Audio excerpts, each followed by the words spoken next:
سوال کرتے ہیں اور خاص طور پہ مرزا جیلمی بار بار کہتے ہیں یہ ایک دوسرے کے پیچھے نماز نہیں پڑھتے. میں نے کہا جو میرے سامنے کہے یا رسول اللہ کہنا شرک ہے, میں اس کے پیچھے کس عقیدے سے نماز پڑھوں؟ ہم سے سوال کرتے ہو.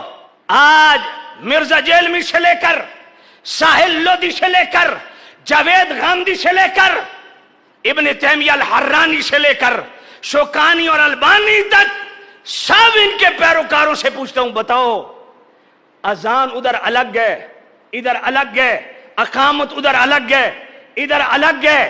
جب اتنے مشترکات ہیں, کلمہ مشترک, کتاب مشترک, قبلہ مشترک, اذان مشترک, اقامت مشترک, تو پھر میرے امام وہ تو جاہل ہیں, آپ تو نواسے رسول ہیں.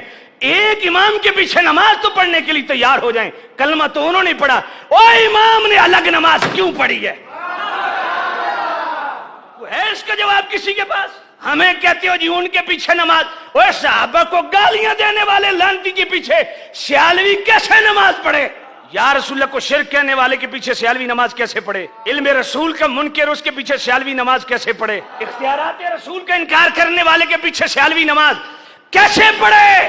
سیالوی تو اسی کے پیچھے نماز پڑھے گا جو ہاتھ باندھ کے کہے گا مصطفیٰ جان رحمت پہ لاکھوں سلام.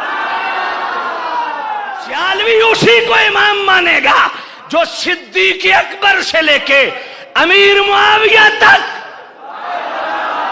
ہر صحابی کے دل سے احترام کرنے والا ہو. سیالوی اسی کے پیچھے نماز پڑھے گا جو تمام صحابہ والے بیت سے افضل والا صدیق اکبر کو سمجھے گا. ہر ایک کے پیچھے ہم نماز نہیں پڑھتے, یہ درس کربلا ہے. میرے امام نے الگ نماز پڑھی, یزیدیوں نے الگ نماز پڑھی.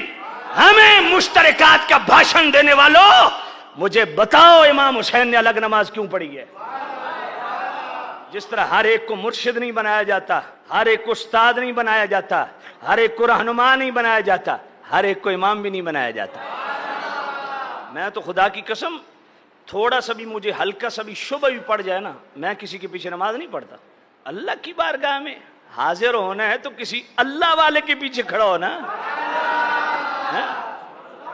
اور ہو اللہ والا اور رسول اللہ پہ چوں چوں کرے, ہو اللہ والا اور صحابہ پہ چوں چوں کرے, ہو اللہ والا اور اہل بیت پہ چوں چوں کرے, ہو اللہ والا تو داتا لجویری باؤ سلطان غوث پاک پہ منہ مارے.